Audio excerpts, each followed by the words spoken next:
Today's guest is Justin McMillen, who helps men break free of addiction and become their ultimate self.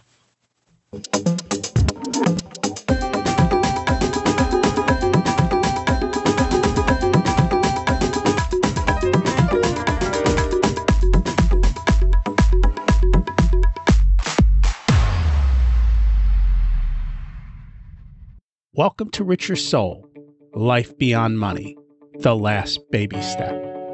Imagine it's 12 months from now, and you've achieved your major goals. How does it feel to be in the best shape of your life? To wake up energized, full of energy, excited about the day? What's it like to have great relationships and friends who support you? How does it feel to have an excess of money to be able to make the choices you want to make? Imagine being connected to the universe and having it provide everything you desire. Your past does not dictate your future, and the only thing holding you back from this vision is you. In today's episode, we're going to dig deep and see how men who are addicted actually are able to accomplish these things, not in 12 months, in 6 months. And if they can do it, I don't see why anyone else can't as well. If you haven't had a chance to listen to episodes 1 through 9, I encourage you to go back and listen to the framework behind Richer Soul and how to create balance in your life. I help people live the life of their dreams, and you can see how on richersoul.com by looking under the coaching call tab to hear actual coaching sessions. While you're there, you can also find all the show notes for this and every other episode.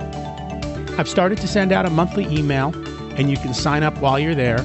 In the short monthly email, I share the best articles of the month, and I let you know about upcoming episodes, and I try and share a little bit of wisdom that I learn every month. I also share the most interesting articles I read every week on Facebook at facebook.com/Richer Soul. It's harder to keep wealth than it is to make it. Once you come up with a system to create wealth, you need to come up with a system to keep it. If you'd like a second opinion on your financial plans or worried that you're missing something, check out the SWOT analysis.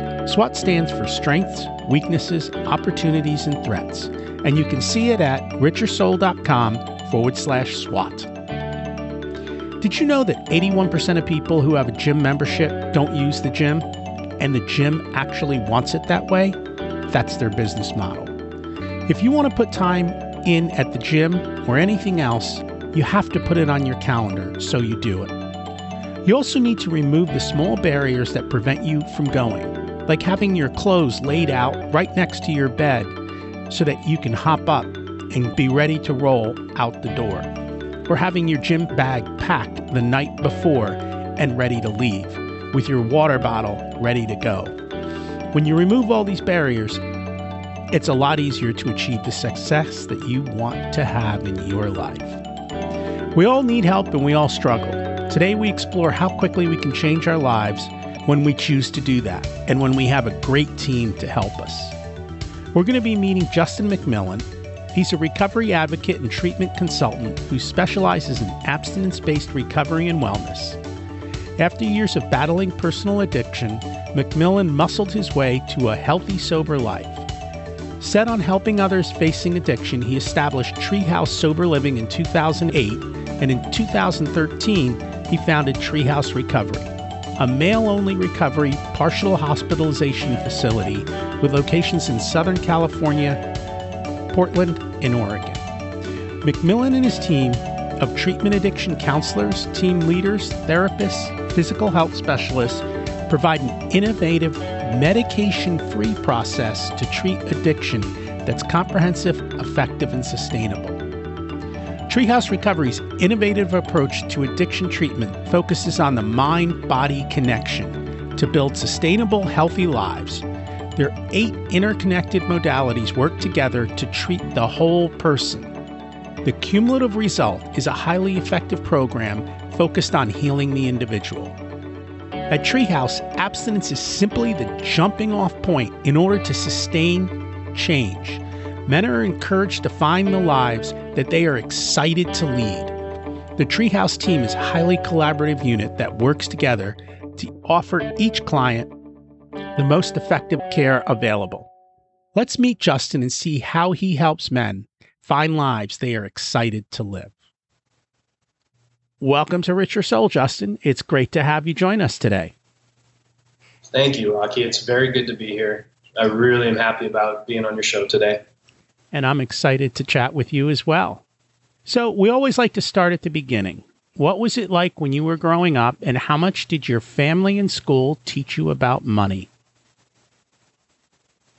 I grew up in the Midwest. So I come from there was 4 kids in my family of 6. I was born in North Dakota. We all were.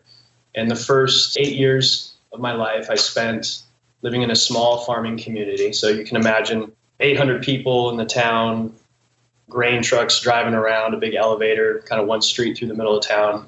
Small, tight-knit community of farmers, mostly Scandinavian, coming from Norway. A lot of people that had third-generation farms, homesteading as they came over from Europe. And that was my mom's side of the family. So mother was a farm girl. Dad was military. Parents met there when Dad was stationed there. And Dad was trying to be a lifer in the military. It was his plan to be a career military. But after having a few kids with my mom and getting exposed to working on the farm with my grandfather, he shifted directions. He pivoted in his life and decided that he wanted to do the civilian thing. So he did that. We eventually moved out of the Midwest and to the Northwest, to a logging community, Battleground, Washington. And pretty much spent from there until I was in high school, until I moved away to go to college. To answer your question, the beginning of my life was really spent around very hardworking people, not a lot of money, more just salt of the earth. You work really hard. It's a part of our DNA. My mom used to say that hard work is an important part of who we are. And I was raised that way. So work from a young age was expected.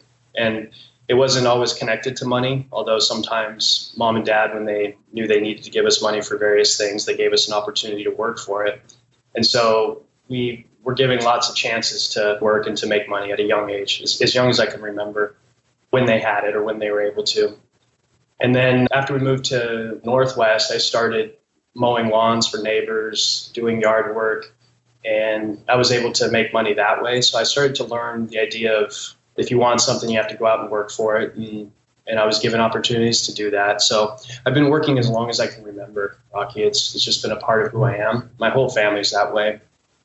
And then that went on to me getting my first job right when I was 16, and then worked ever since. And for me, as far as my relationship to money and work, it really was always about what is it that you want to do, or what is it that you want to have, and then how are you going to get that through work? And so there was just this connection of this lifestyle or this thing, you have to work for it and you have to go out and make money. So I bought my own car. I worked to do that, bought an old car and restored it, paid for all of that. And I started to get a taste of, if you want this, you're going to have to work and get it in this way.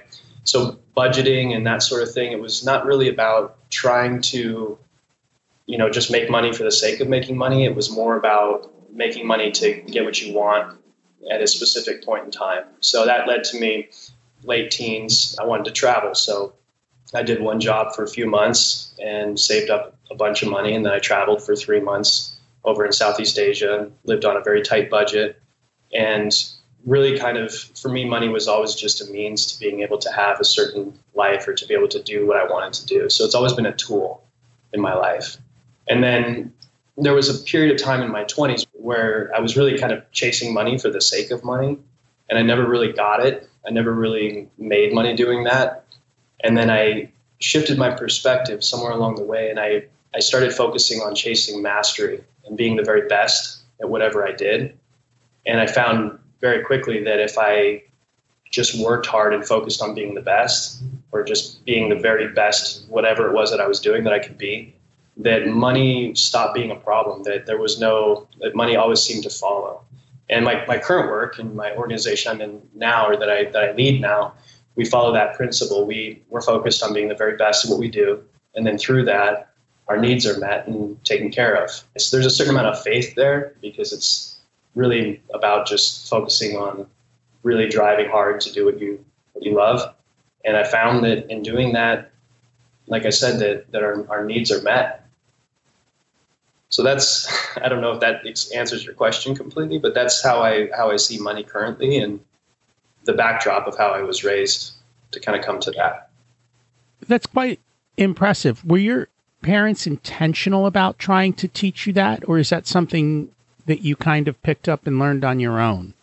I think there was definitely intention there. I think there was just such a cause and effect around you work and then you make money. I mean, the farm lifestyle is such that, you work really hard through harvest and you make money, and then that allows you to buy more equipment and to grow your farm. And my grandfather was notorious for just reinvesting in his farm and being really good at what he did. And I don't know if there was such a cause with it, if they were thinking about it and intentional with it, or if it was just such part of the way that they thought that it was more modeled for us. And then we, through that modeling, picked it up.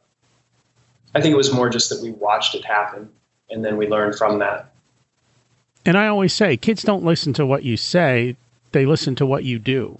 And so it sounds like your parents were doing and you were watching what they did. And that's truly how we learn, much more so. It's not the words, it's the actions. It's so true. I have 3 little ones right now, and I'm constantly reminded of that because they model everything we do. They watch how I interact with my wife, and that's how my son, how he'll understand how to interact with his partners in his life, and my kids the same, my daughters. And yeah, it's really about what you do, because they pick up so much more from that. So are you being intentional then in the way you're teaching your kids about money and work? Absolutely. My son's 6 years old, and from the time he was 5, he clears the table. Last night I came in and he was standing on his sister's high chair. He was leaned forward and he was washing the dishes. He makes his bed every day. And we talk about money. He wanted to buy boxing gloves. And so he saved money and he was working. My sister lives on the property with us in the back, and he was working for her and making money. And then when he finally had enough money, he went to buy boxing gloves, and it was like a big thing. So I'm absolutely being intentional about it and really trying to make sure. My next youngest daughter's 3, so it's not so much there yet. She's definitely going to get that as well. I just want them to really know that in life you can have what you want, but you have to work. And it's not just with money. It's a universal truth, I think, about all areas of life. That in life, effort is an important part of the equation, and having a relationship with effort is really the key, is to really have a strong relationship with what effort creates and how to be smart about it as well. And that's kind of higher level stuff. But at the beginning with the kids, I think it's just you work to get what you want. It's not free. It doesn't come free. And you have to put in the time. Absolutely. That's one of the things I've been struggling with lately, is just watching a lot of people not even show up to do the work. That's why they probably don't have the success that they want, is because they didn't take the first step, which is just showing up and starting to do the work. Why do you think that's happening? I'm not sure. I'm not sure if it's something that has always been there and I just didn't recognize it before, or if it's a change societally. In some senses, I think it may be a change societally. We have so much, and it's so easily accessible that you don't feel the need to have to do anything because it's just there. Today, kids have a million choices. Well, if I don't do this, I can do that. And if I don't do that, I have this. And they don't have to make those choices and put the effort in as much as they may have in the past. And I think a lot of parents, they're doing it maybe unintentionally, but you have success, maybe you struggle and you do well and you have success, and you don't want your kids to struggle and you want to help them, but we overhelp them. We don't show them that they have to do the work like you're doing with your son. You clear the table. My kids have always done laundry since they were young. It's just you do the work because you just have to. I don't know that we're focused as much on that. I don't think we give kids enough freedom to go out and try things and to roam around and to step into the fear and take risks and do all of that. But I don't know overall. Do you have an idea of maybe why that may have changed? I think you hit on a few things that really make sense to me, which is that there's a lot of choice. And I think that it's natural for us as parents to want to protect our children. And maybe we think that by shielding them from struggle, that is going to protect them, when in fact all we're doing is shielding them from the ability to learn and adapt and to gain fortitude and strength. That's a hard thing, I think, is to say, okay, this is part of growing up. This is part of being a human being, that you have to have a relationship with struggle or a relationship with adversity. And the more that you're right when you said we live in a world of abundance. I think the more abundance we have, the more people start to think that it's just something we're supposed to have, that we're entitled to it. And I think that happens quite a bit. I think there's also an instant gratification thing that is a really big thing that we see a lot in the work that we do, that people, the young guys we work with, they want everything right now. And I think that could be connected to technology and the shift in technology, that the idea of being able to have everything at your fingertips in a moment. And so the idea of having to work to get it, when we were younger, it was like if you wanted to learn something, you opened an encyclopedia and you had to read and find it. And there was a process, or go to the library. Now information is so readily available. And perhaps the psyche's changing, for younger people, where they're starting to, be in a position where it's like, I want it and I want it now. We're in a world of instant gratification. And that can be daunting when you have to go to a job that maybe you don't want to do, and you're not going to make enough money to have what you want, and you're used to having what you want, and your brain is used to having what it wants. It's a hard kind of reality check for a lot of young people. There's no way to really know for sure, but society's definitely changing, and young people are changing. One of the things I talk about quite a bit is there's sort of a stigma on young people or millennials, that maybe they don't have the hard work ethic and they don't have these things, and they're all obsessed with technology. And it's interesting because I wasn't raised around technology. I wasn't. So for me to be able to teach my kids how to have a relationship to it, it's not necessarily something I know how to do, because I didn't have parents that taught me. And so this generation of kids that are out there with all of this stuff, that they're addicted to smartphones and to tablets and devices, they're the pioneers. They're the ones that are kind of blazing the trail, and they're going to be the first parents to teach their kids how to have a healthy relationship with these things. Sometimes we're too hard on them because they're learning and they're paving the way for generations to come. There's definitely some casualties to that there's a lot that's going on societally that's connected to that. I think every generation has its own issues with these types of things. I know when my kids were very young, and even when we were growing up, having the TV in the bedroom was kind of a no-no, and having a phone in your bedroom was also kind of a no-no.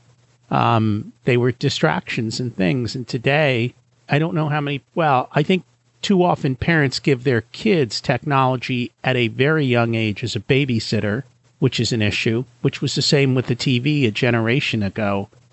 And then allowing it into the bedroom causes that second level of even more problems, because today with a smartphone in your bedroom, you've got the whole world, and kids probably tend to hide and get into trouble.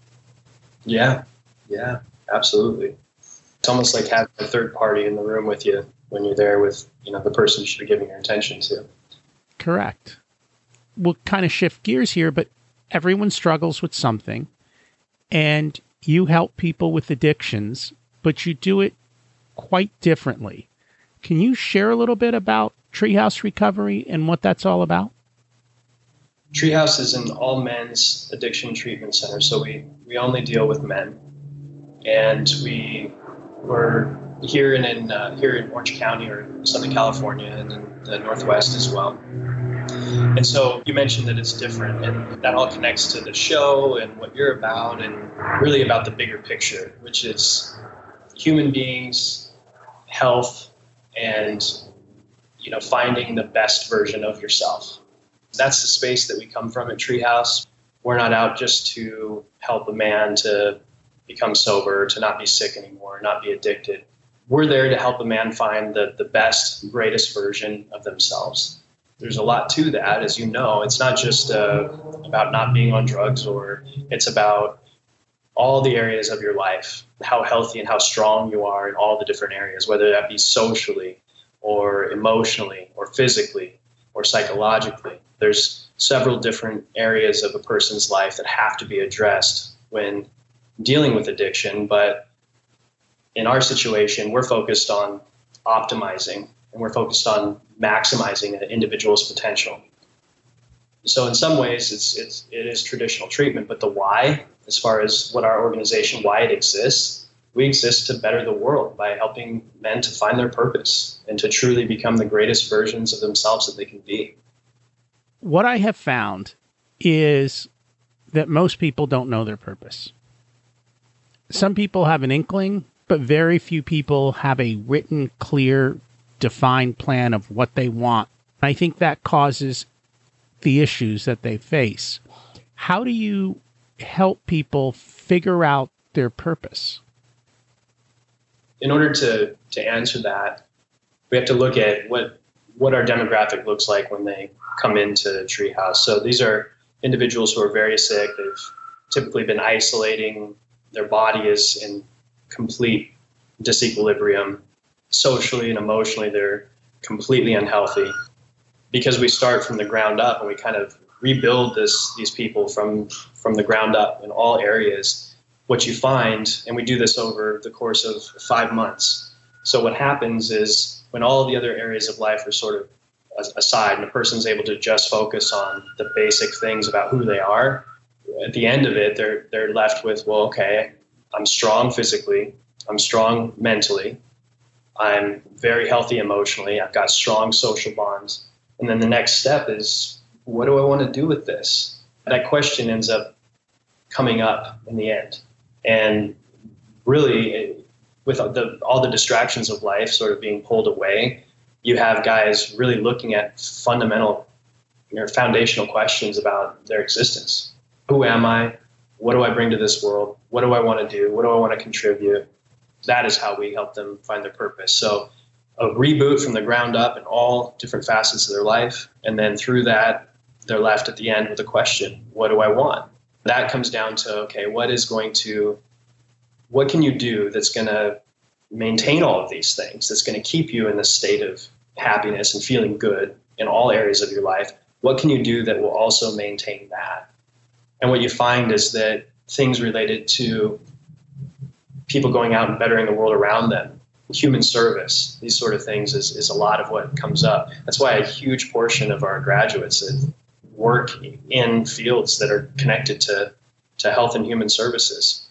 And we track all of that stuff. Because I think when you strip a person back to the core and they really start thinking about what matters, and a lot of these guys have been right on the edge of death, when they come to us, when they get strong again, it's like all the noise is gone and it's really, who am I? What do I want to do? And how can I get back? That's what we're seeing. So we have a lot of guys coming out that truly come to a place where they really understand their purpose and they understand what they want to give back. And then that purpose is typically aligned with how they're also going to keep themselves healthy in all these different areas of their life. People struggle with this purpose thing because I think people think they have to have a big, tremendous purpose. Do most of your guys have change the world kind of purpose, or just change the area close to them kind of purpose? In other words, how big are their dreams? What does that look like? It depends on the age, Rocky. If they're the younger guys, what we find is that a lot of the millennials or even the generation earlier, those guys want to change the world. They have this thing in their mind, like, I want to go out and conquer the world. I want to make a difference. And that's typically what you hear from those guys. From the older guys, it's a little bit different. It may be about being the best father that they can be, or the best husband, the best partner. It may be about going back to a business that they were involved in and truly being the best business owner or the best community member. It just depends on the age. I think that there's a big conversation right now with younger generations around all of them want to change the world. They don't know how, but they know they want to. We see a lot of that.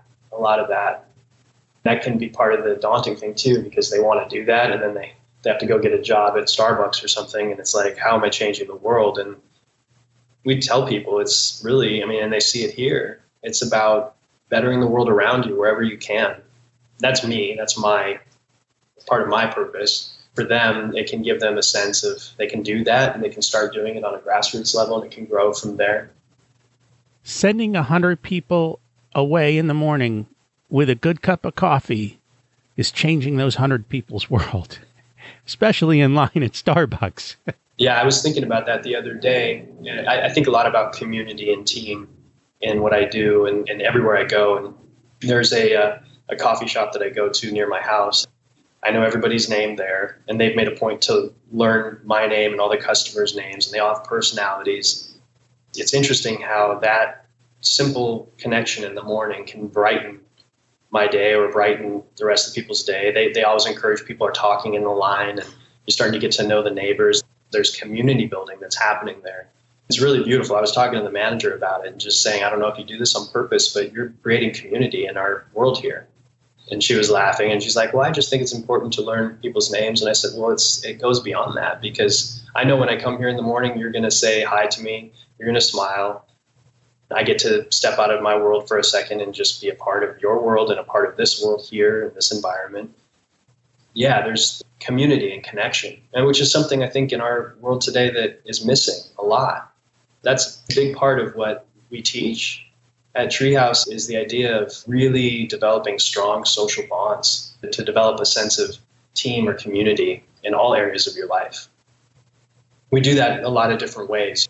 Addiction is such a nasty thing, and that really a lot of what causes addiction is an individual who has a really hard time connecting to others. They don't understand how to be socially. And through that, because we're social animals and human beings, being social is a part of our existence. If we're not social, it hurts. These individuals are in a state of pain all the time, that they don't understand how to interact with the world around them.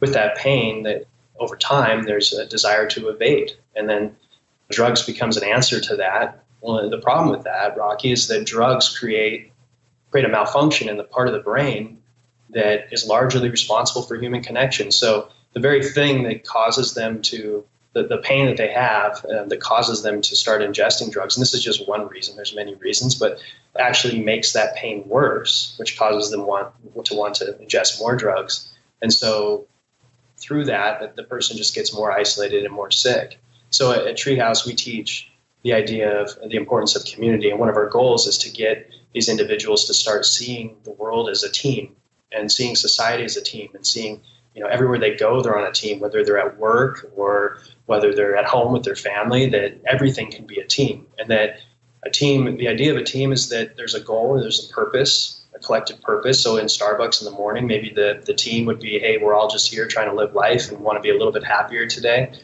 Everybody's unified in that. And that's the team there in the morning. These guys become aware. We teach them over the course of 5 months how to understand their purpose in a team, or at least what they contribute to a team and what they need from a team. By doing that, they gain more social health. We go out through everything. We teach them, go into leadership styles. We teach them how to collaborate and work together to accomplish goals. We put them in situations in a therapeutic environment. We put them in situations where they have to overcome things together. And so they're interacting and learning about, okay, this is how you work with other people. Through that, our objective is that they learn to be more social, and that they actually don't just learn to, but they enjoy it and they crave it. So after they leave, they want to be the person in the Starbucks that's getting to know everybody's name. They want to be somebody who's out there talking to people and getting to know people and being a positive contributing member to society. That was kind of a rant there, but that's part of the social side of what we do and the social dimension of health, and what I think is missing a lot in our culture today. So before we dig into that, just on a side note, we've had a couple guys on who love to give back. And one of the ways they do it is literally to just pay for the next guy's coffee, or to pay for the next 3 coffees at their favorite coffee shop. And it kind of lightens up the people behind, and it starts a chain reaction. I just mentioned that as a side note because we're talking about coffee shops. I think a lot of people are on very dysfunctional teams, especially in the corporate world. what advice can you share with them for how do you go up against a dysfunctional team and change the dysfunction as a single guy or a single person? Sure. That's a wonderful question. It's interesting because we put guys on teams that are typically very dysfunctional when they start, because these guys, none of them understand how to operate together. A lot of the framework for how we do our teamwork exercises actually comes from the U.S. Navy, from the Navy SEALs. We have systems and tools to actually look at and assess a team's health, and then how to increase the efficacy of a team, how to make it more synergistic and more connected. So there's some key things here. One would be understanding what you bring to a team and what you need from a team. If you show up to your work environment and you think that you're the one that has all the answers and you don't need anything from anybody else, you are definitely not a healthy team player. You have to understand what it is that you can get from the people around you, and you have to honor them for that. So when you're in a corporate world and you need something and you know that Jack over there has that, and you can get that from him, honoring him for bringing that to the table, and also being clear and not being afraid of saying, that's something I need from this team. And then also to provide and to give what you can of yourself to a team as well. So I think understanding what you need and understanding what you give are very important parts of teamwork. I think another very important part is taking ownership. We talk about something, there's a book called Extreme Ownership, and it was written by a former SEAL. He talks about the dynamics of the SEAL teams and that they have this concept of extreme ownership. So when something goes wrong, it's not one person's fault, it's everyone's fault. And people step up and say, it was me. And they will all try their best to take the responsibility onto themselves. And through that, they gain a sense of control, because by making it their fault, they have the ability to fix it, versus being in a victim state where this team is malfunctioning and it's your fault, and blaming things on others. You can bring it into yourself and say, okay, what am I doing? Like, how can I make this my fault so that I have some control over the outcome? If you don't do that, then everybody's just pointing fingers at each other, and that would be very unhealthy or dysfunctional. Those are important things. I think understanding that teamwork also is, there's a part of our brain that's ancient, that it has to do with interacting socially and connecting interdependently with others. This is the part of us that is here and has been here in our brains that has kept us alive for thousands of years, and working in small, tight-knit groups where everybody had to contribute something and had to get something.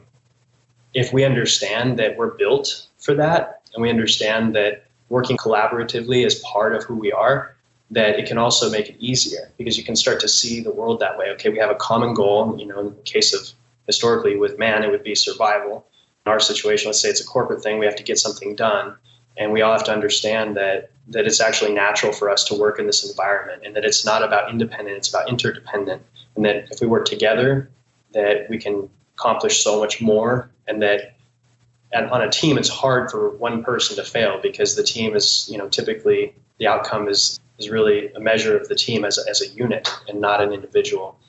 So those are some things that I think could help. And I think societally that has changed. As a family unit living in a neighborhood, things are so easy and convenient that I guess it's rare that you borrow a cup of sugar from the neighbor like you used to. And so that breaks down those bonds of having to create that tight-knit group. And in the corporate environment, everyone's usually pointing a finger and trying to push blame on someone instead of accepting responsibility. Maybe now we're coming full circle, coming back to understanding that we do need to be more connected. We can't just be the one person. I think for a while that was what was pushed. You have to do everything on your own. And even schools today, I think they're changing, but it was always like, you have to do this and you have to do it on your own. And learning that you don't, and that you need to rely on other people is probably a shift that's good and coming back around. Yeah, I agree. You're probably hitting on something there that's important, is that I think in a community sense it's happening, and then probably there's a mirror in the corporate world that's reflecting what's happening in our communities. I think what you said about borrowing sugar from a neighbor, it boils it down to the simplest thing, which is that relying on others is not something that even I, as a young person, was taught to be independent. That was a big part of my upbringing. Farms being, 15 miles from the next nearest farm, you had to be able to fix everything yourself and do everything yourself. And being a man that can handle everything and fix everything and do everything was an important part of our survival as far as in that environment. But also that was a different time too, where families were bigger and there was a strong community even within a family. Now, especially when you don't even have to go to the store, you can just order something on Amazon and it'll show up at your house and people can really isolate. I think we're seeing some serious problems that are coming of that. That there's issues in terms of health and depression and mental health in our country that are absolutely connected to human beings not really connecting anymore. Some of the statistics around suicide and these things are really terrible. And loneliness. People are lonely. I don't think there's not a lot of community gathering places. There's not places that people go to spend time together. The world has definitely changed quite a bit that way. And of course, that would be in anything. It's like if that's the way that people are used to living, then you translate to that to the corporate world. And yeah, you're not looking at such an interdependent community, but more of an independent, every man for himself sort of community. Unfortunately, the one place we do gather with strangers to hang out is the bar, which creates a whole nother problem. Mm-hmm. Absolutely. Yeah, especially if a person ultimately feels alone and then they go to a bar to have a few beers, to be around somebody, and then perhaps those beers turn into 5 or 6, and it's more about hiding from the pain of not being around people, and that carries over into home, and that could be a pretty bad self-perpetuating cycle there. Speaking of relationships and contact, I saw a quote of yours, which is, "It's no secret that physical contact with another human being is a way of showing regard for that person, and it's often celebrated in many cultures around the world. So why are we American men expected to avoid engaging? In other words, why don't we hug?" Yeah, that's a very interesting question and a subject that it's near and dear to my heart. And it goes back a long ways. My dad was military, so Air Force background. His father was a Marine. He was a tough guy, didn't show his feelings a lot or didn't talk about his feelings a lot. But one of the things that he always did, and his earliest memories is him coming home from work. This was after he got out of the military. And even if he didn't really say much to my mom, there was always a hug in the kitchen. And sometimes it would last 20 seconds. And you could tell he was tired. Sometimes he worked 6-7 days in a row, 13 to 15-hour days. And he would hug her and he wouldn't say much. And he would go in the other room and do his thing. But I always knew my dad loved my mom. And I was clear that there is an avenue for men to hug. And that's a man hugging his partner. I understand that. But I didn't have this idea that it's not masculine to hug as a young person. I didn't have that. As far as men hugging other men or being physical with other men or connecting with other men in a touch sort of way, first looking at other cultures, it isn't actually something that we're just biologically built to, that we're not supposed to touch each other. You can go, like I said, I've done a lot of traveling. There's places all over the world where men are hanging all over each other and talking. And I mean, that's a common thing in a lot of areas of the world. It's really a Western world thing, and even more so in our country, in America. And so where does that come from? I've been looking at this a lot, and I think about it with my son too, because, when he's a kid, all children have to be held. It's a part of our survival. If you don't hold a child, they'll perish. It's critical for survival. With young boys, it goes from that to horseplay. Kids are climbing all over you. Boys are rough and tumble. There's wrestling. That's still a connection. There's still physical touch there. And then somewhere along the line, we say, okay, shape up, knock it off. You got to be respectable. And then handshake starts, and there's this barrier that starts to happen around, men don't touch other men. This is my sort of perception of it based on what I've seen. If there's not a chance or a person isn't put in a culture where men touch or connecting in that way, the chance of them doing that again goes down. The benefits of physical touch are so great that it's really sad that happens. It's really sad. So for me, part of my journey and coming to understand this more was So in my 20s, I worked in a sawmill. I was going to school full time and I was working in a sawmill. And this is a loud place with big, heavy machinery and tools, lumber, actual logs being cut up. A lot of tough guys. I mean, just the kind of men that are just testosterone, just the epitome of like male. We were all that way, just working, sweating, and getting our job done. And the whole place was owned and run by an individual named Tony San Miguel. The way to describe him, think of like a Paul Bunyan type of a character, literally just look right through you, big guy, strong, physically capable. I mean, in his 40s, but had the physical prowess of somebody in their 20s. The epitome of what you would think of as a guy who runs and owns a sawmill. So he's this guy, but he's also the guy that after a 13-hour workday and your back's sore, he comes over to you and he puts his hand on your back and he rubs your neck, and he's physical. He'll touch you. But it was a little weird at first, like, what is he doing? I've come to find out very quickly after working for him, before he was doing the lumber thing, he was a massage therapist. So physical touch in terms of being a mechanic and actually thinking of our bodies as these machines that needed to work, he was taking care of us. He used to throw you up on a table and adjust your leg or whatever and straighten you out and put you back to work. He was sort of that guy in that community. And there was a bigger community of people that he was connected to, and all those guys were hugging each other. And so imagine getting hugged by this giant guy. It's just this big, like, you feel safe and protected. This is your boss, and he's not afraid to do that. There's no masculine identity issue going on. It's just purely like, I got you, wrap you up and take care of you. And so I started to see that that's something that can be a part of a man's life, and it doesn't have to be awkward or strange. I carried that with me.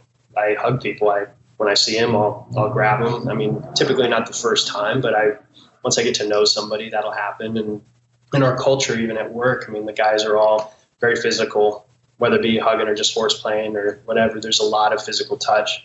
And so that bleeds over also into the work we do. The guys are very physical with each other, and they're taught that it's okay to do that and that there's nothing to be afraid of with that. There's no social stigmas that they have to worry about.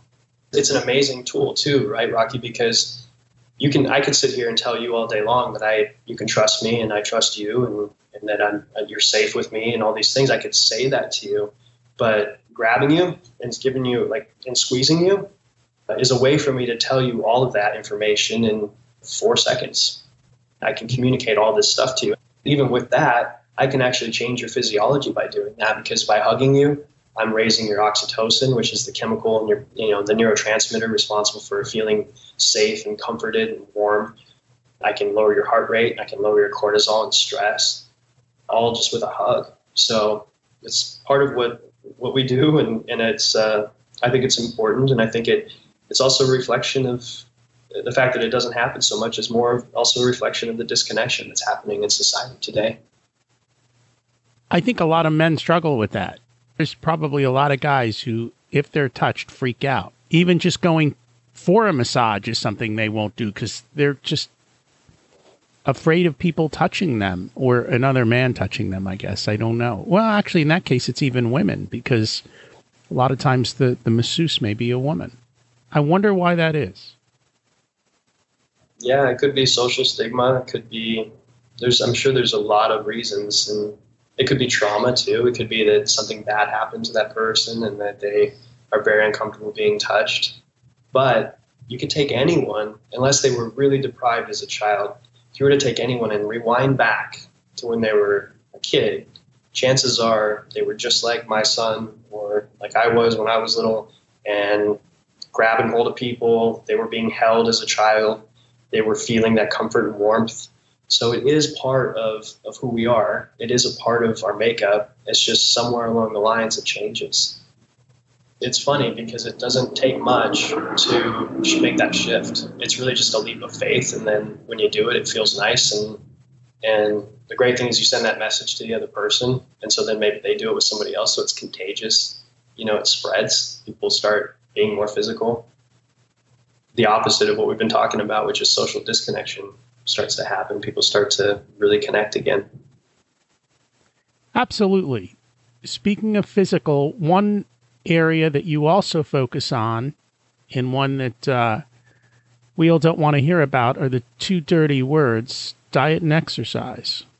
Physical optimization. So this is another one that you can tell from some of the stuff I've said. I kind of relate things back to how we maybe used to be as people historically for thousands of years, how we interacted. And having one of the things that we've seen, so as we study what we do, there's all kinds of different new science that comes and goes around the best way to treat addiction or to do these things. And it's hard to count on any one thing as being correct because you never know how things are going to go because it's rapidly changing. But the things that you can count on are, what have we done historically? What are the natural parts of a human being? What are the things that are part of who we are and part of our makeup? Looking at physical, you said physical exercise, and I would like to say physical optimization, but more really understanding our body and having a relationship to it. Since the Industrial Revolution, since the advent of the machine, human beings stopped having to move for survival. It's even more so now. Humans are becoming more and more disconnected with their physical self. Through that disconnection, there's a lot of things that are coming up, a lot of unhealthy things that are maybe surfacing related to that. Our society is working really hard to get to a point where medicine is trying to catch up with the fact that we jumped off of the plane that we were on, that really is about our body being a machine and that we need it to survive. 100 years ago, you would have had to have a relationship with your body to be able to get up and to work, to be able to get something done. But most of us in today's society no longer have to move to get anything done. So what we see, so putting it in the framework of the work we do and looking at it through that lens, you have guys that have a very unhealthy relationship with their body, that they've been destroying their body, that their reward system has been absolutely hijacked, and they're pushing forward to receive a reward, and that's physiological reward. They have a very, very poor relationship with their physical self. They have a relationship, but it's very unhealthy. And the relationship is that you can take drugs and feel a certain way, but their actual connection to their body is not healthy.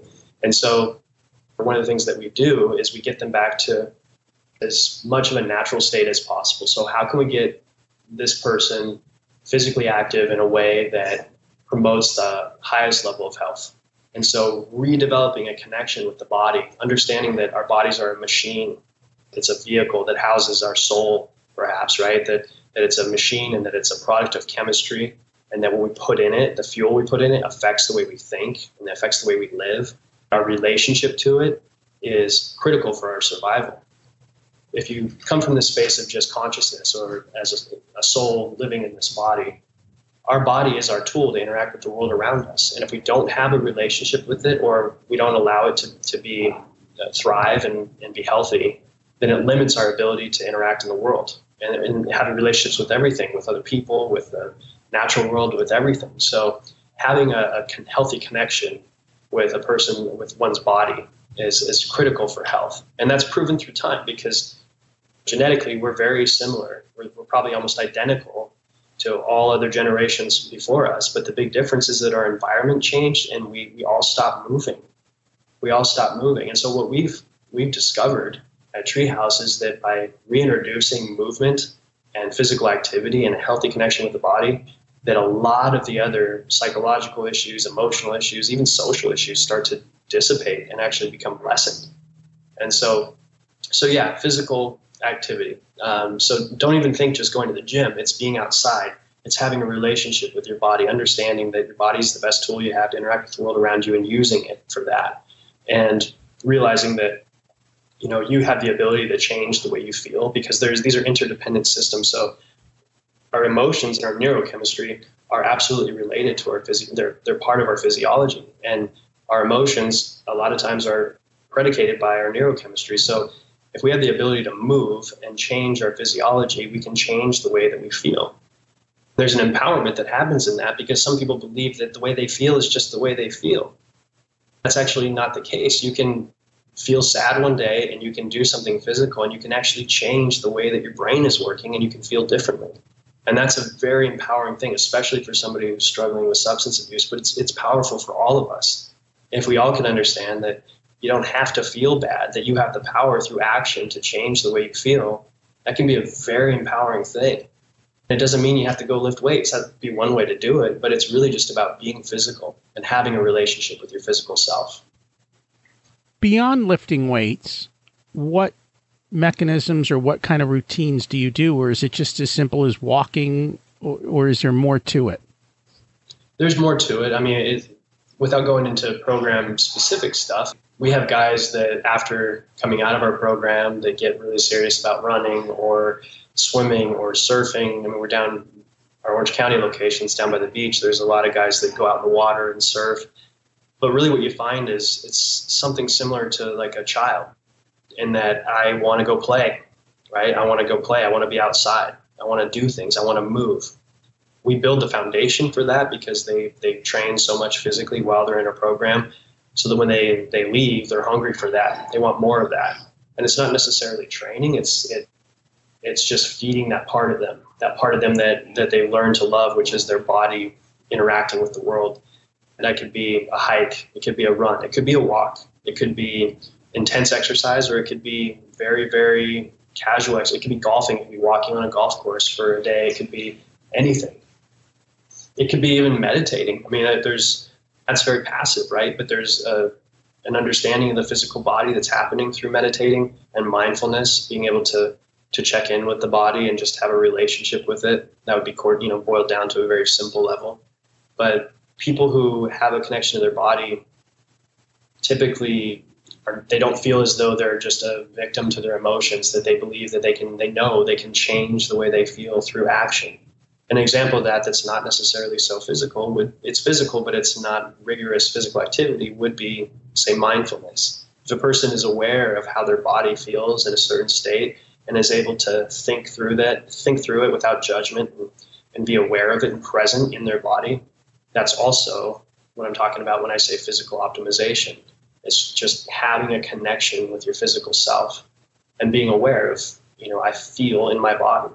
And people feel disconnected from their bodies. Our population that we work with is so disconnected from their body in terms of understanding this hurts, and they're so disjointed from that our objective is to get them reconnected with that. But we found that we've actually discovered that by doing that and really doing it well, that you get people who are just on fire and invigorated to live their life.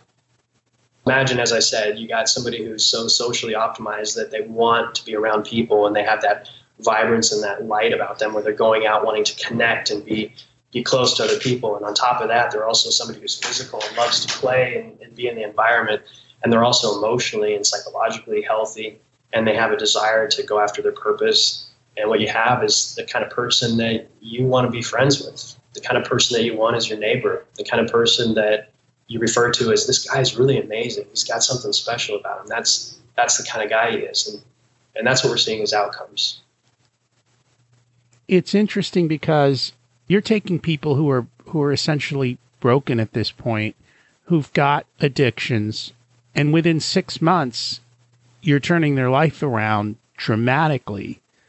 And you're doing it without drugs, and you're doing it through these methods. I just imagine, if you've got a person who doesn't have all of that, they can do the same thing in 6 months themselves. You can dramatically shift all these different parts of your life and get moving and make the changes.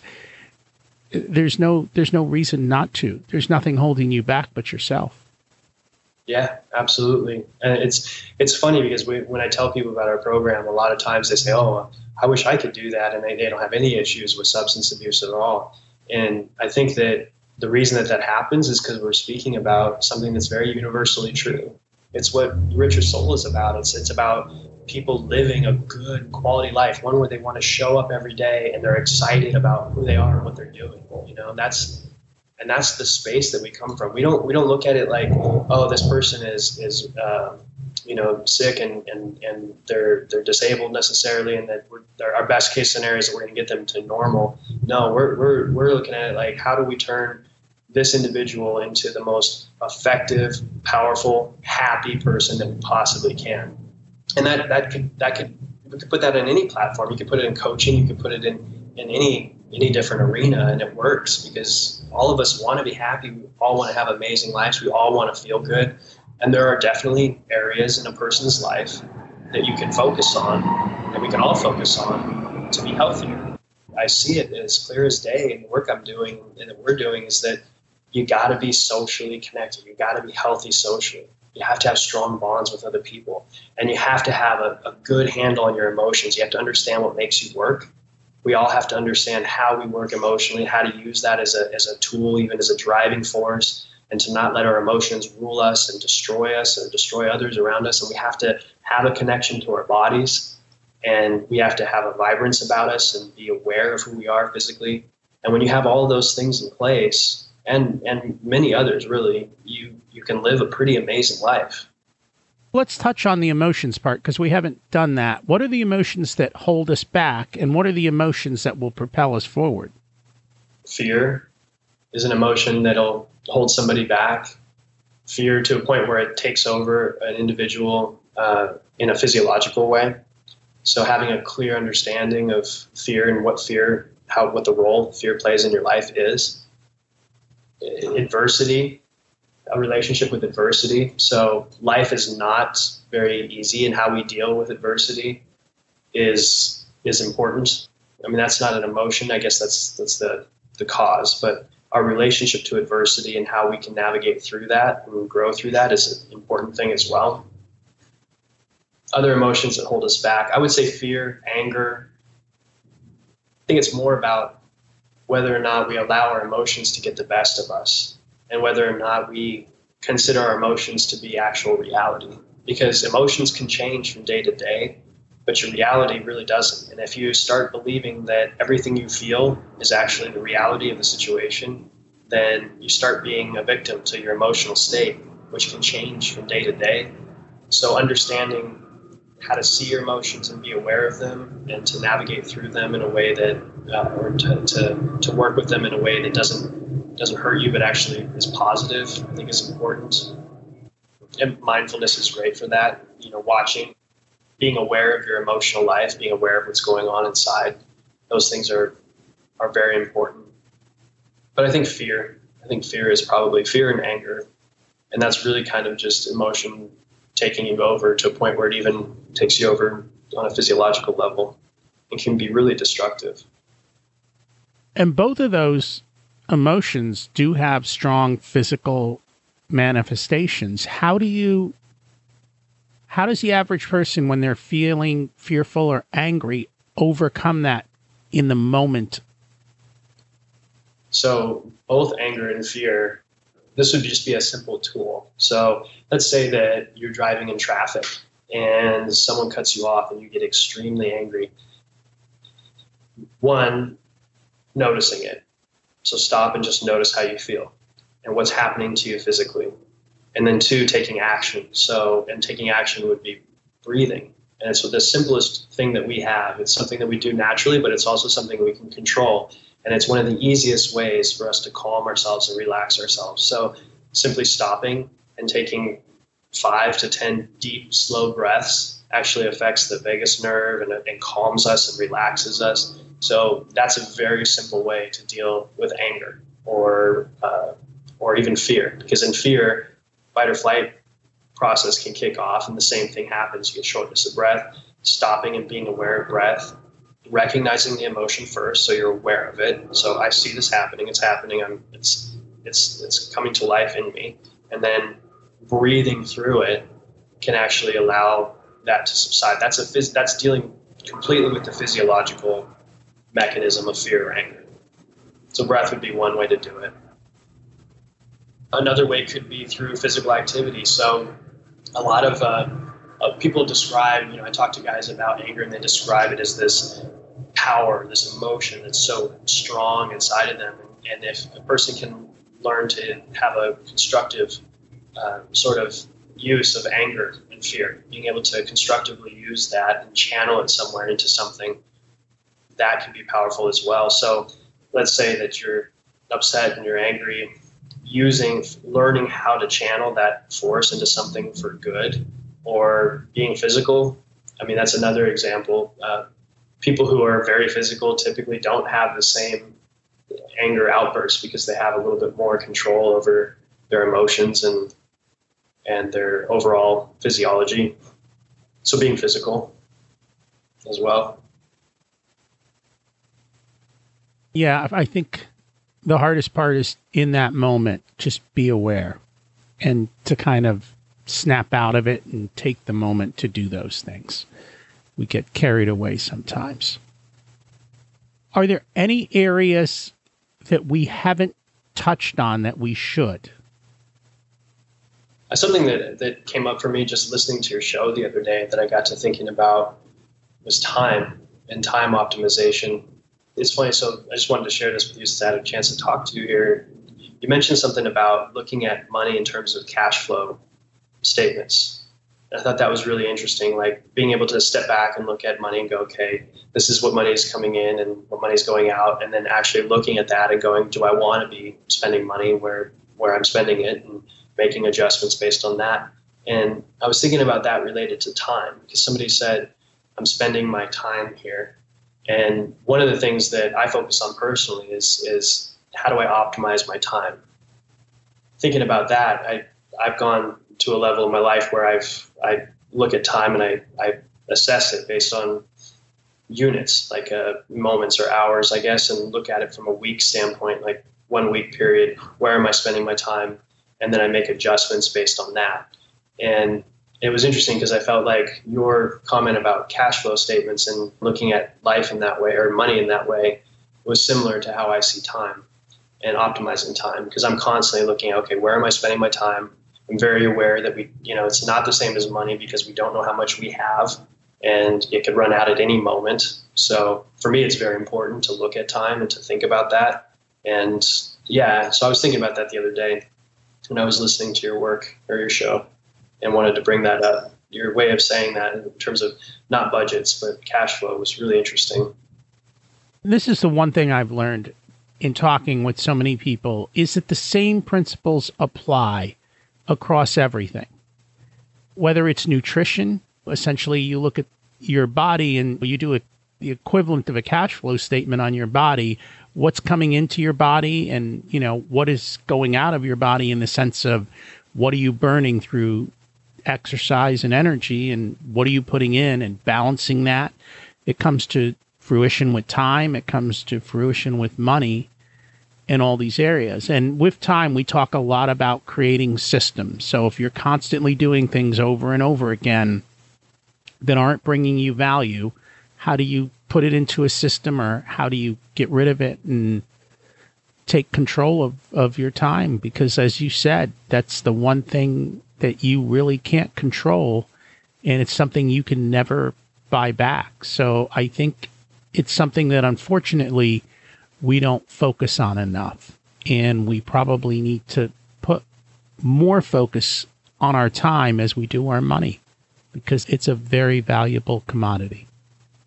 I completely agree with you. And I think it's an important conversation, and really can get us down to the basics about being alive. Like, where am I putting my energy? I only have so many moments. I was given the opportunity to be here on this earth for so many moments. I don't know how many I have, and where am I spending it? Knowing every minute, every hour that you don't get it back, and how is that either benefiting your life, making your life better or richer, or how much is it, maybe it's taking away from your life. And that's it's interesting. It's very powerful. I think asking themselves those questions is a really important part of keeping in line with your purpose and really living an optimal life. That's the important thing, is asking yourself the questions across every part of your life and having the conversations about, is everything in balance, and are you doing the things you want to, and why are you doing them? Are you doing them for yourself or for a purpose that's not beneficial to you? Yeah. Does it align with your purpose? And that's the other thing that's great about knowing your purpose, is that you can ask yourself, well, does this align with my purpose? Does it support my purpose or not? And if you don't know your purpose, it's really, you can't have that conversation with yourself, and you're kind of like just going very much in the dark, or you don't know. And so knowing what your purpose is, and then saying, okay, I'm doing this, and does that align with it? And maybe it's not directly, maybe it's indirectly, but if it's still in line with your purpose, then you can go, okay, that makes sense. But if it doesn't, then really all you're doing is fighting against yourself and ultimately fighting against your own happiness. That is literally the biggest thing. It's one of the hardest things to do is to sit down and figure out your purpose. But once you do, everything else becomes easy because it's so much easier to evaluate it. I don't know if it's for a different show, but how did you find out what your purpose was? For me, I had certain tenets that I was following for a long time. They had more to do around life. In other words, I knew I didn't want to have a job that wouldn't allow me to be a father. And what I mean by that is to be home with my kids and doing those things. For a long time, I had certain tenets that I was following and core beliefs, but I didn't have that written statement. And it was actually from Michael Hyatt, his book, Living Forward. I went through that program, and that allowed me to write everything down. Since I've done that, life has just become so much easier because I have all the different areas of my life. I have statements for each area of my life of what I want them to look like. Now it's easy to look at decisions and say, is this in line or is this out of line? And it makes it so much easier, and it's allowed me to progress considerably. So that's how I kind of went about doing it. And I'm always looking for different tools. I did know a lot of the things I didn't want to do in life. So I kind of did it more by a route of elimination. Yeah, well, that makes sense. Yeah, it's amazing. I think doing the work that you do, it's clear that it's important to you to give back and to be a voice and to inspire people. That's why I asked. And had I listened to all of your shows, I haven't listened to all of them yet. I will. I would probably know the answers to those questions, but I thought I could just get right to it and ask you. So that's cool. And I don't know if we talk enough about figuring out your purpose. And so that's always good. But I always tell people, once you know your purpose and you state it and you're public about it, things become so easy and the universe literally opens up and starts delivering to you the things that you need. And I think it's just because you have clarity in your life, and then it makes it easy. Agreed. Yeah. Otherwise, it's like I said, it's kind of like the future is just this dark void. You don't know if I make this decision, am I headed in that direction or what? And I tell the guys a lot that I work with, and a lot of the guys that I lead here and I oversee, it's that when you do know that and it's clear to you, waking up every day and going to work doesn't feel like work. It's something you want to do. You feel good about doing it because it gives you an energy and because you're inspired. And of course, that's not every single day, but honestly, most days I wake up and I'm excited for my day. I'm excited to move forward. The only thing I have to do is try to slow down and say, okay, I don't need to do everything right now because I just have it seems like endless inspiration for wanting to push forward and to grow what it is I'm doing and to make it bigger, to help more people, to affect more people. And yeah, I feel completely blessed to be in that position, to be walking in these shoes that, this spot I'm standing in, and to be this guy that gets to wake up every day and love what he does. And I know that that's because I'm clear about my purpose. I don't have a purpose statement written down, though. I got to be honest with you. I don't have it written down crystal clear. And this is inspiring me to take a serious look at that and to actually get something on paper that I can look at every day. The surprising thing in research says is even if you sit down and you write it and you never look at it again, 10 years later, if you go back and look at it, there's a good chance you'll hit it. Because you actually went through the process of thinking through and writing it down, you essentially had the conversation with yourself. It brought clarity. And I know for me, I wake up pretty much most days excited. I have a lot of things that I need to do every day, and I look forward to them. And I always wake up thankful and happy, and I look forward to getting out of bed. The first thing I do is exercise pretty much every morning. So whether it's lifting heavy weights or doing movement types of things, I'm always excited to get the day going and meet more people and help more people. And it's a lot of fun. That's wonderful. I can imagine that with you. I can see that. You can tell it reads in all of your shows and the way that you talk. There's clearly you're driven to make the world a better place, and it's obvious. So it doesn't surprise me that you wake up every day feeling good. It's a wonderful thing. The power of writing too, you brought up, is amazing. I mean, putting things down on paper in general. I always talk about to people when Treehouse was created, it was all created on paper first, and it doesn't look much different than the way I first put it together on paper. It's the way it's structured organizationally, the different methods that we use, everything. It's so powerful. I feel like it's almost magical when you write something down. I feel like you can almost create your reality by doing that.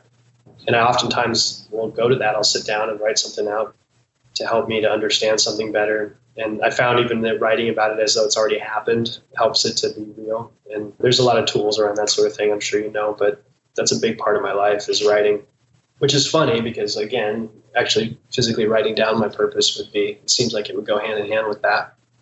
I wonder if it's just because it keeps changing or I'm afraid that it won't be big enough for what it is that I want to do. I don't know. Well, and I think you have to be careful when you're writing down your purpose. It's not an event. Don't narrow that definition in the sense of it's more about I want to help people live better lives. That's the bigger purpose versus being too narrowly defined or something that is accomplishable and is over. Like saying, I want to be an Olympic athlete and ski the whatever it is. Once you accomplish that, you're done. Right. But that's not the bigger purpose. So you have to be careful in that and be clear so that you're not pigeonholing yourself as you talk about. And there's nothing wrong with changing. You know, every decade of life, we change as people. And we don't realize that we actually change, and we don't remember what we said 10 years ago. So you may change your desires, and there's nothing wrong with that. There's nothing wrong with taking that purpose statement and shredding it and saying, I've got a better one. Here's my better one, and this is what I'm going to do now. That's cool, as long as you're not chasing shiny objects and constantly restarting yourself. So as long as it's a building upward, there's nothing wrong with that. That makes sense. It makes complete sense to me. And I feel like I'm closer than I maybe thought based on what you just said. Because I think it is clear as a bell to me that the purpose of my life is to better the world around me by helping men to become the greatest versions of themselves that they can be. That's it. It's that simple. Now you have it. Now you can write it down. So what about the fact that I want to be the best dad as well? How does that, maybe there's different purpose statements for different areas of life, like you said, huh? There are. I mean, you have to look at all parts of your life. Best dad, best husband, right? Those things are not conflicting against each other, are they? No, not at all. And I think we talk about balance across all these different areas, and this is where the problem comes up. If you want to be this person who helps men be the best they can be, but you're neglecting your kids and you're neglecting your wife or you're neglecting your health, you're not truly going to be able to serve that bigger purpose because you're not balanced across all the different areas of your life and what's important to you. So you've got to figure out the balance between, this is really a time question, because there's time to be a dad and then there's time to do this other work. How are you going to balance those two out and which one leads? And you need to be clear on that. Yeah. And that one changes, right? So your kids are really young now. And so at this point, they need a certain thing from you. 0 to 6 is one age. 6 to 12 is going to be a different age. And 12 to 18 is going to be a third age. And then 18 above, 18 through college is probably another age. And then as they leave college and get started is another age. And each of those ages is going to require different time, different commitment, and different things from you. Yeah, well, I can see that. Yeah, I think one of the things that I feel, like you said, it's all connected. And I think that My son, he doesn't know the details of what I do, but he's aware of Treehouse, and he's asked. I said, well, we save men's lives. That's what we do. We help men. And so he doesn't be exposed to the details of that sort of thing at this point in his life, but he understands that, and he sees me involved in that. And that also is being a father, him seeing me go out and do something to better the world around me. And so there's a modeling thing there, even when I'm not there, where he understands, and my daughters will understand as well, that what I'm showing them, can bring tremendous value to someone's life. But what you said about the different areas and, the different ages, I think that's really interesting and something definitely to look at, and something always to be aware of, because it's so easy to get out of balance with things. Absolutely. Yeah, 0 to 6, they're pretty much mimicking you 100%. They're learning how to be social and how to do the basics of life, how to eat, how to use the toilet, just basics now of starting reading, writing. 6 to 12 is a lot of why. And then once they hit 12, it's more about they become argumentative. And that's about learning to define themselves and be the men and women that they want to be as they grow. And so what I always say is I want to raise great adults. I don't say I want to raise great kids, because raising great kids means your kids are they're kids. They're still incompetent. They can't live life. What's the term that you're using now? Adulting. Mm-hmm. Raise great adults. And it sounds like your parents did that by teaching you how to do the basic work ethic. And you're doing the same for your kids, is teaching them that work ethic. I mean, I don't think there's anything wrong with explaining to your son what addictions are and how people struggle. I mean, you don't have to go into the gory details, but at least understanding that the world is not perfect and that people do struggle. And this is how they struggle, and this is how we change. Because as you do that, you're teaching your son the same principles you're teaching those men. Right. Yeah, he does have an understanding, a basic understanding, but it's little by little. Like he gets now the idea that the brain is a critical part of it. He asks me a lot of questions about the brain. So if the brain doesn't work right, then you can't think right. And he's a bright kid. So he digs into all that kind of stuff. He's really into cause and effect. And he has a hard time differentiating between, when he thinks of Treehouse, he thinks of the employees.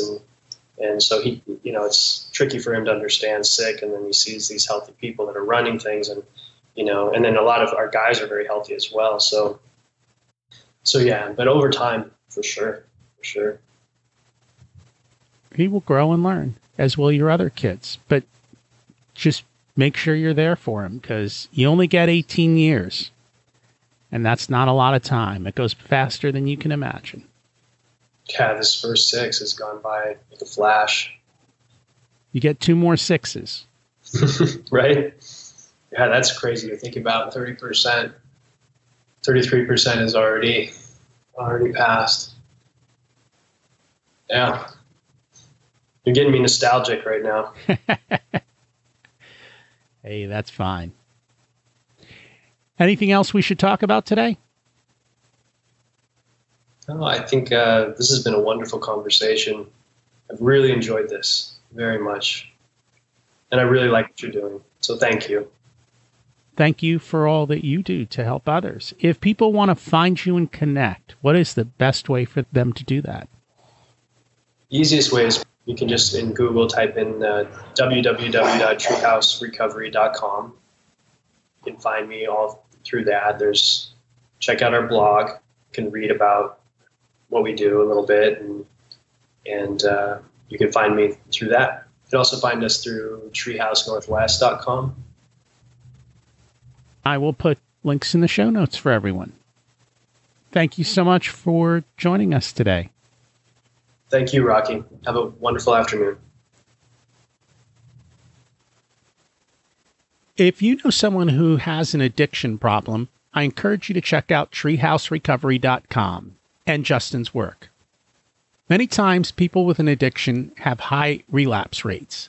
It seems Justin's program is changing that paradigm by using non-drug treatments that are very different than the norm, and also treating the person holistically.